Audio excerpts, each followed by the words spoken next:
Hola, bona tarda. Jo us volia comentar d'entrada que parlar de les beguines per a mi sempre és una experiència molt satisfactòria. Perquè ens trobem davant d'un moviment, potser d'un dels moviments, si no el que més potent de llibertat femenina a la història, a la nostra història. Però en un dia com avui, en un context en realitat com el d'avui, per mi la sensació ja és més agridolç, per dir-ho d'alguna forma, perquè hem de posar en relació aquest moviment de llibertat femenina amb la violència.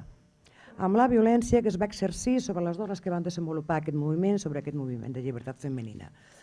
És la meva intenció mostrar, no sé si demostrar, però com almenys mostrar, que la llibertat que aquestes dones representen va ser més forta que les formes de violència que sobre elles es van exercir al llarg del temps. Espero arribar a aquest punt. Com a mínim que l'horitzó no sigui desolador, encara que ens haguem d'enfrontar a la violència en totes les seves formes.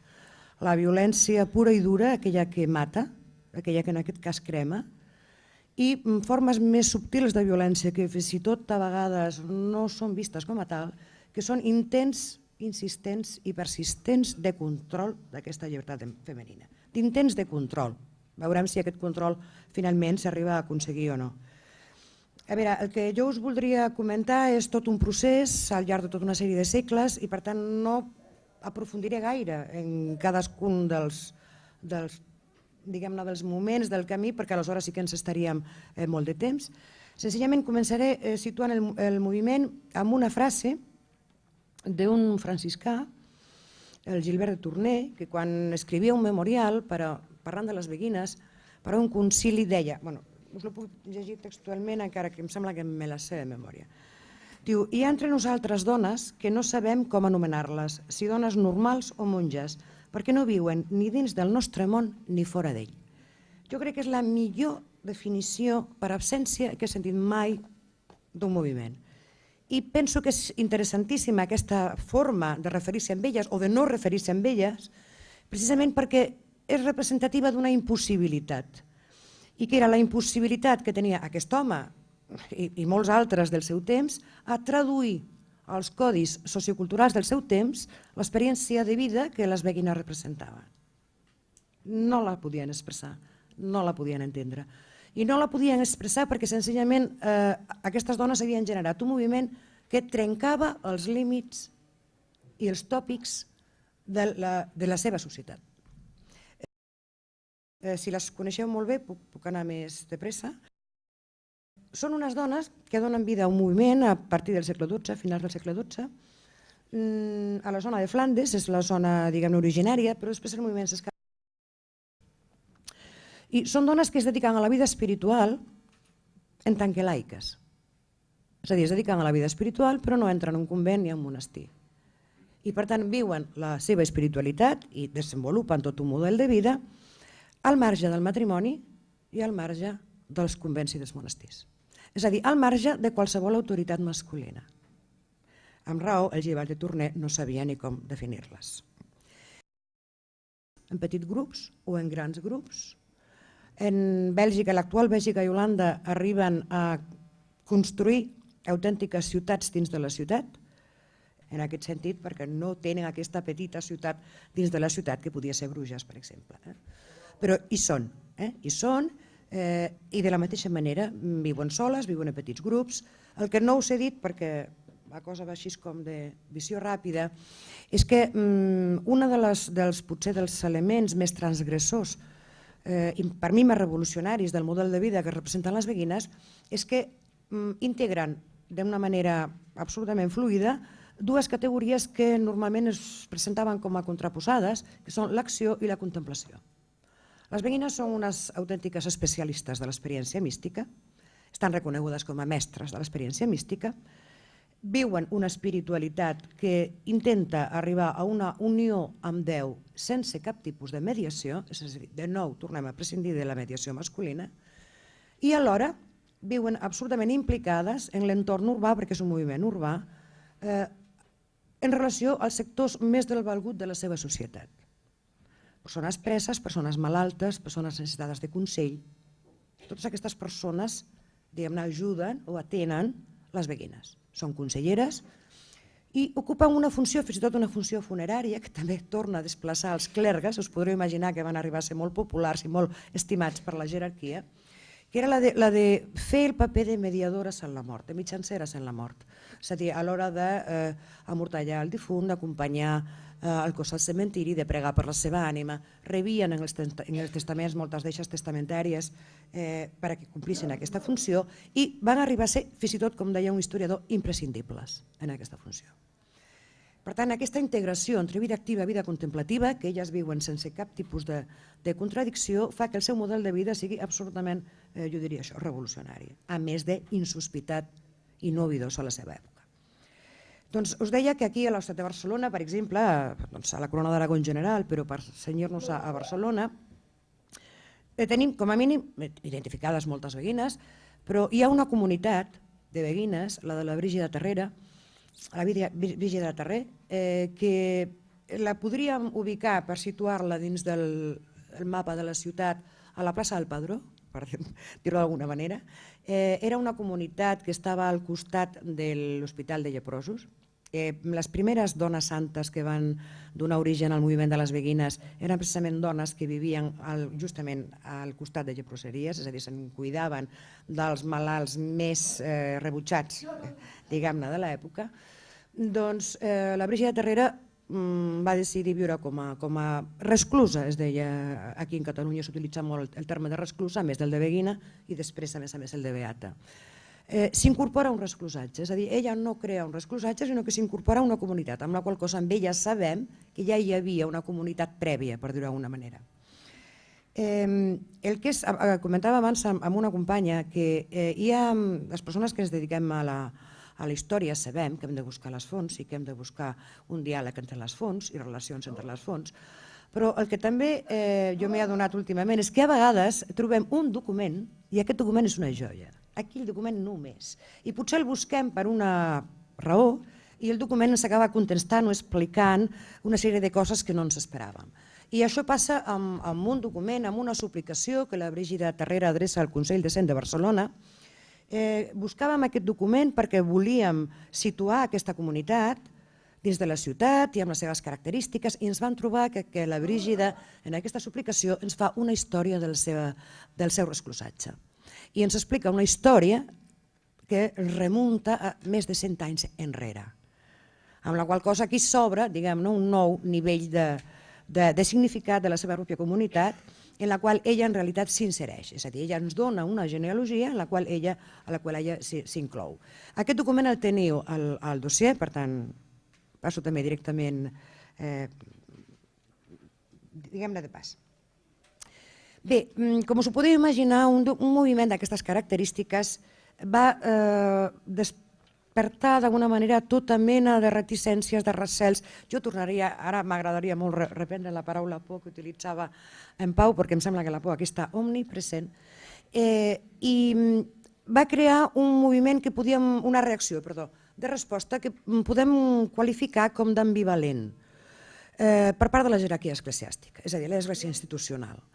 Les beguines sempre van comptar amb suports, amb admiradors, diria jo, amb deixebles fins i tot, podem dir, perquè van ser reconegudes per molts homes d'església com a autèntiques mestres espirituals. Homes d'església. Ara bé, la institució en si mateixa no tenia ja tan clara que aquest moviment interessés que anés tan espontàniament per lliure, però a més és un moviment molt estès per tota Europa Occidental. Aleshores arriba un punt en què aquest moviment és condemnat en un concili, us dono les dates exactes perquè jo per això soc un desastre, en el concili de Viena, això és la Margarida ja no, de l'any 1311, el moviment és, diguem-ne, condemnat amb una altra ambivalència de nou, i és que no es volia impedir que les que anomenàvem beguines fidels continuessin desenvolupant la seva tasca. Per tant, tornem a caure en aquesta ambivalència. El moviment globalment estava, diguem-ne, condemnat, però les beguines fidels podien continuar desenvolupant la seva vida. En funció d'això, les beguines depenien o passaven a dependre del parer, de la voluntat o del tarannà del bisbe corresponent. És a dir, un bisbe realment admirador de l'estil de vida d'aquestes dones i de la seva espiritualitat tan depurada, doncs els hi faria la vida molt fàcil i altres, en canvi, els hi faria la vida molt difícil. En funció de tot això, sembla que a partir del segle XIV les comunitats de beguines comencen a decaure, no desapareixen, senzillament que hi ha com menys fundacions, i algunes comunitats tornen, diguem-ne, adopten finalment un camí d'entrar-hi dins del que és l'Església institucional. I, per tant, passar a adoptar una regla i passar a formar part dels segons ordes, és a dir, esdevenir convents, monestirs. La comunitat de la Brígida Terrera, la que estava ubicada a la plaça del Padró, és un d'aquests casos. Aquesta comunitat sembla ser que no és només el que explica aquesta postura, no és només la pressió de la jerarquia eclesiàstica, que ja n'hi ha prou, a més sembla que hi ha com un canvi de mentalitat al segle XV que ja no afavoria tant la supervivència d'aquestes comunitats i algunes comunitats, a més, sembla que passaven dificultats materials importants. Abans no us he comentat que el moviment de les beguines és un moviment interclassista, trobem dones pobres, dones amb un patrimoni important.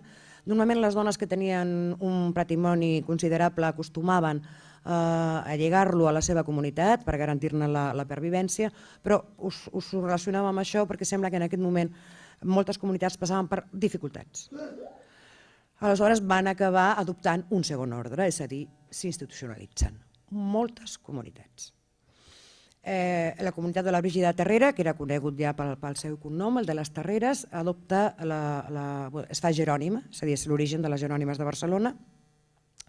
Adopten, però, la regla de Sant Agustí, perquè és una regla que semblava com que era com molt més propera al model de vida que elles havien representat i, de fet, es veu que no tenien molt clar que haguessin d'optar per la clausura, com a mínim una clausura molt estricta, perquè elles es comprometen a fer-se càrrec dels pobres de l'Hospital de Sant Macià. És a dir, que aquesta vida activa d'alguna forma la volien continuar. Ja veurem com això també generarà conflictes amb el bisbe de Barcelona. Teniu un altre document posterior, ja quan elles són jerònimes, aquí al dossier, que precisament d'alguna manera els diu que vigilin, que al monestir no poden entrar homes, que no pot entrar ningú de fora, és a dir, clausura estricta. Clar, la clausura és justament l'antítesi del model de vida que ella representava. Les jerònimes de Barcelona, a més, van ajudar a estendre aquest ordre i, concretament, una de les primeres dones que formaven part d'aquesta comunitat jerònima, la Pràxides Albertina, que era filla d'un cavaller de Mallorca, va anar a Palma de Mallorca per a garantir una altra fundació. Una fundació nova, a més, desplaça una comunitat de terciàries. És aquí, el que va passar a Palma no és que una comunitat terciària esdevingui un segon ordre, sinó que es desplaça aquesta comunitat de terciàries per a crear-ne un monestir, el monestir de Santa Elisabet de l'Orde Jerònima. Bé, això, tal com ho estem veient, podria semblar que estem donant el final, estem posant el final del moviment, doncs en absolut. En absolut. Davant d'aquesta situació hi ha respostes i estratègies que beguines i beates, parlarem indistintament amb els dos noms, generen per no, d'alguna manera, caure totalment, com a mínim, sota el control de l'Església institucional. La primera resposta, he de dir que és minoritària, no és la més freqüent. És senzillament la de reafirmar-se en l'estatus de beguina. I això ho trobem en algunes dones ben individualitzades, però jo sobretot us comentaré d'una perquè té una gran rellevància a la ciutat de Palma, ja que ara estem a Palma, i és que justament quan es funda el monestir de les Jerònimes de Palma, el de Santa Elisabet, aquest monestir fa com a centre d'atracció per absorbir a moltes beguines que vivien a Palma o a l'illa en general. I justament aquesta dona, que és Elisabet Cifre, que de totes les maneres es diu, ella reafirma el seu estatus de beguina. Explica en el llibre de la seva vida que ella volia dedicar-se a la vida espiritual, però que no tenia molt clar quina forma hauria d'adoptar aquesta dedicació, i aleshores va passar 9 mesos d'oració, és a dir, un autèntic embaràs, i finalment va tenir la revelació clara de que ella viuria la seva vida espiritual al món com a beguina. Des del monestir de Santa Elisabet van intentar captar-la, van intentar fer-la entrar al monestir, ella es va mantenir com a beguina, va morir com a beguina. Això estic parlant ja del segle XVI, en un moment que la pressió institucional és molt i molt forta.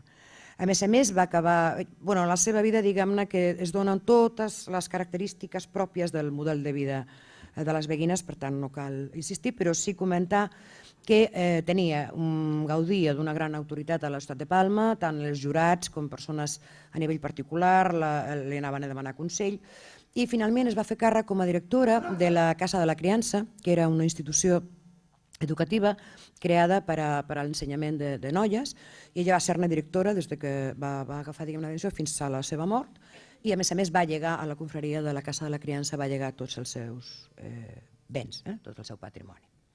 Bé, doncs aquesta és, per tant, una resposta ja d'entrada, que és el mantenir-se, reafirmar-se en l'estatus de beguina, en el model de beguina. I després n'hi ha una altra resposta que jo crec que és una estratègia molt més, diguem-ne, nombrosa que les que es mantenen pròpiament com a beguines, que és l'adopció d'un tercer orde. Clar, el tercer orde és mantenir-se com a laiques. I d'alguna forma significa, d'una banda, per això jo penso que és una estratègia, o en certa manera la podem considerar una estratègia, és d'una banda adoptar una forma organitzativa que és pròpia de l'Església institucional, però és una forma organitzativa que permet la continuïtat de la forma de vida que ja tenia. Normalment poden ser terciàries dominiques, terciàries franciscanes, de Sant Agustí, i això significa que a partir del segle... Això ja ho havien fet algunes comunitats de beguines al segle XIV, però a partir del segle XVI, és a dir, tot al llarg de l'edat moderna, tornem a trobar a Catalunya dones a nivell individual i comunitats de dones que, com a terciàries, continuen desenvolupant aquest model de vida. Per això jo crec que sí realment podem parlar, i em sembla que m'estic allargant un munt, podem parlar de la continuïtat d'un moviment. Jo crec que, en tot cas ho podríem discutir, però jo crec que podem parlar de la continuïtat d'un moviment encara que amb modificacions. I per tant jo penso que hi ha una estratègia d'adaptació aparent a l'oficialitat i una preservació fonamental d'un model de vida, d'espiritualitat autònom i de vida activa, perfectament integrat i molt ben ensamblat. Això significa que al llarg de l'edat moderna, com us deia, proliferen, tornen a sorgir noves comunitats de dones que continuen desenvolupant aquestes pautes de vida. Una d'aquestes comunitats és les Beates de Santa Caterina. Si abans parlàvem de la comunitat del resclusatge de Brígida Tarrera i l'ubiquem a la plaça del Padró, aquesta comunitat de Beates ens suposa molt més fàcil perquè a la toponímia ens ha quedat la plaça de les Beates i el carrer de les Beates, justament davant del mercat de Santa Caterina, que era on estava aquesta comunitat. Es dedicaven també a l'ensenyament de nenes, que també és una de les característiques de les activitats que desenvolupaven beguines i beates. Bé, aquí a les Beates de Santa Caterina és on la Inquisició va anar a buscar a Sor Anna Domenge. I ara torno una mica enrere, la Santa Inquisició. La Inquisició, l'Església en general va intentar, quan intentava d'alguna forma limitar l'expansió o controlar el moviment de les beguines, un dels fets més recurrents és intentar assimilar-les a l'herètic. I per tant les sospites i les acusacions d'heretgia van ser bastant força abundants. Ara bé, les condemnes van ser molt poques. Difícilment es podia provar que s'havia allunyat de l'ortodòxia, per tant les condemnes són molt poques, però n'hi ha algunes. I aquestes condemnes són prou significatives com perquè ens detinguem a veure quina forma, diguem-ne, de violència es va exercir sobre elles i quines respostes van donar elles amb aquesta violència. I això és el que donava títol a aquesta intervenció, que era la del silenci i la paraula. Les respostes medievals als judicis i a la condemna de la Inquisició estan representades en la beguina Margarida Poret en el silenci i en la Prous Boneta en la paraula. És una llàstima que no hi és la Blanca, que hi era. De totes maneres, us remeto a l'autoritat de la Blanca. La Blanca Garí és qui ha traduït al castellà el llibre de la Margarida Poret i, a més, l'ha estudiat meravellosament. I que hi era aquí fa una estona, però no la... Però, vull dir, jo us remeto als seus estudis. De Margarida Poret coneixem el llibre, de fet l'ha traduït la Blanca, vol dir que el coneixem, encara que no fa molts anys que es va poder identificar com a tal, el mirall de les ànimes simples, i coneixem les actes del judici, per això sabem del silenci, i coneixem elogis d'alguns eclesiàstics i teòlegs. El llibre va intentar ser qualificat d'herètic, finalment va ser definit com a herètic, va ser cremat i prohibit. El llibre, després l'autora. Quan la van detenir en ella, posteriorment a la crema pública del llibre, i se li va fer el judici, Margarida Poret es va negar a declarar. Es va negar a declarar i es va negar a fer jurament davant del tribunal. I per tant el més eloqüent és el silenci de Margarida Poret. S'ha insistit molt en que Margarida Poret se situa no contra la llei, sinó per sobre de la llei o més enllà de la llei. I d'alguna manera tant el llenguatge, diguem-ne, de la llei que representaria el Tribunal de la Inquisició, com el llenguatge de que se situa més enllà de la llei, jo crec que es poden relacionar amb les dues esglésies de les quals Margarida parla en el seu llibre, que és la Santa Església Gran i la Santa Església Petita. A diferència del que podria semblar, la Santa Església Petita és la institucional, la Santa Església Gran és la de les ànimes lliures, com la d'ella. I és des de la seva ànima lliure i, per tant, des de la seva llibertat que Margarida Poret calla. I potser la manera d'entendre el silenci de Margarida Poret és utilitzant o seguint una frase d'ella que jo us llegeixo, traduïda al català de la traducció castellana de la Blanca. Diu, sempre que surti la paraula ànima està en majúscula, molt majúscula. Aquesta ànima és lliure, més lliure, molt lliure, insuperablement lliure en la seva arrel, en el seu tronc, en totes les seves branques i en tots els fruits de les seves branques. Si no ho vol, no respon a ningú, si no ho vol, no respon a ningú que no sigui del seu llinatge, car un gentilhome no es dignaria a respondre a un vilà que el cridés o li demanés de lliurar combat. Per això, i això per mi és el que és important, qui repta una ànima així no la troba. Els seus enemics no n'obtenen resposta. Però si Margarida calla davant del tribunal, el llibre, el mirall de les ànimes simples, continua parlant en el món. El llibre que havia estat cremat és traduït com a mínim al llatí, sembla que hi ha algun a l'italià i a l'anglès com a mínim en el segle XIV, i és conservat, és traduït i és transmès en els monestirs femenins. És a dir, el seu llibre continua dient el que ha de dir. I jo no m'hi puc estar de dir-vos que sempre he trobat un paral·lelisme enorme entre Hipàtia d'Alexandria i Margarida Poret. I si voleu ho comentem després. Sempre he trobat un enorme paral·lelisme. Bé, qui s'hi parla és una prous boneta. Uns anys més tard, continuem al segle XIV, pues ho deixo directament. Us deia jo que m'anava, no és que deve arribar l'altre. La prou boneta sí que vol declarar davant del tribunal, ho fa a més lliurement i ho fa sense interrogatori. I seguint aquest pas dels segles, arribem al moment en què la Inquisició va buscar a Santa Caterina, si lligueu els caps, perquè ara ja ens hem situat una miqueta més tard, al segle XVII, a Sor Anna Domenge. Era una beata terciària, i que és detinguda per la Inquisició, que continuava, la Inquisició, molt preocupada per l'espiritualitat autònoma femenina i havia creat unes categories específiques que eren la de il·luminada, il·lusa i il·ludente. L'Anna Domenge és il·lusa, directament. Bé, aleshores, finalment no és condemnada, és a dir, surt lliure, l'envien, això sí, s'ha d'estar uns mesos curiosament, al convent de les Jerònimes de Barcelona, fins que li donen permís per a tornar a Perpinyà, però el que és important d'aquesta...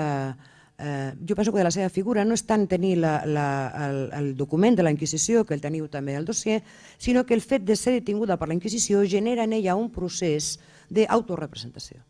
quan surt de la presó de la Inquisició, l'Anna Diumenge dicta la seva autobiografia.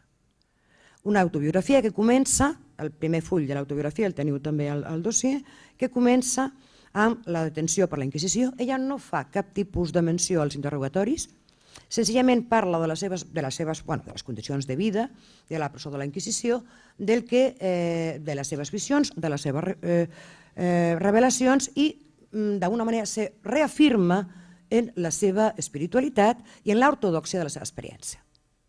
No contenta amb això inicia la seva representació, però després el manuscrit continua explicant la vida d'ella i la de les seves companyes com a beates a Perpinyà, al llarg dels 5 anys següents. Per tant, potser hauríem d'agrair a la Inquisició que hagués posat en marxa un document de tal tipus que ara podem llegir i tenir entre nosaltres. El que és important assenyalar per acabar és que al cap d'aquests 5 anys que explica el manuscrit acaba fent una afirmació de l'estat de beata com de l'estat perfecte i de l'estat idoni perquè les dones desenvolupin la seva espiritualitat. És a dir, és una reafirmació absoluta d'aquest model de vida. Per tant, jo crec que, a més de les diferents respostes i estratègies que hem vist que les beguines i les beates desenvolupen en relació a les formes de violència i de control que intentaven exercir sobre elles, jo penso que hi ha realment una resposta que englobaria diguem-ne tot el moviment i tots aquests segles medievals i de l'edat moderna, que és senzillament la pervivència. Sembla que és una resposta prou clara. I en tot cas, per dir-ho ja així més poèticament amb paraules de Martí Pol, jo diria que la resposta que beguines i beates ens estan donant al llarg del temps és aquell esforç de persistir quan res no ens és propici. Moltes gràcies.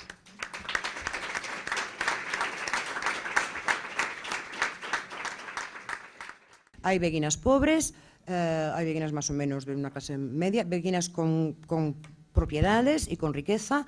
Por ejemplo, en el caso de esta comunidad que os comentaba yo de Barcelona, es una joven de la burguesía de Barcelona, tiene sus propias rentas y ella las lega a la comunidad también en su testamento para que puedan proliferar. De hecho, la existencia de beguinas digamos, de origen, o sea, con su propio patrimonio, es el que garantiza muchas veces la posibilidad de que las comunidades puedan subsistir, porque algunas son ya muy numerosas y hay bastantes beguinas pobres. Viven de su trabajo también cuando pueden.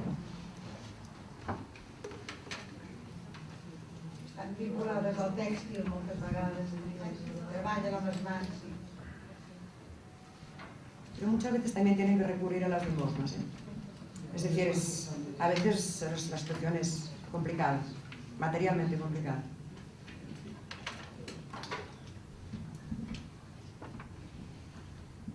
Bé, si no hi ha cap paraula més, ho deixem aquí. Agafem... volies dir més? Digues. A subratllar la persistència, no?, en les dues comunicacions, de com es va seguint al llarg de l'edat mitjana i moderna models de senadores i models de beguines a pesar de totes les dificultats, no?